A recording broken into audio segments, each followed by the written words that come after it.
Maka beruntung orang yang apabila nama dia dipanggil, buku amalan dibuka, Allah Ta'ala suruh baca. Allah Ta'ala kata, Iqra' kitabak, baca buku amalan kamu. Kafa binafsikal yawma alaika hasiba.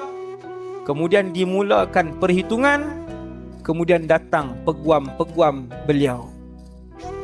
Sehingga kata Rasulullah, orang yang peguam, ada peguam di mahsyar, dia tidak perlu bercakap satu perkataan pun.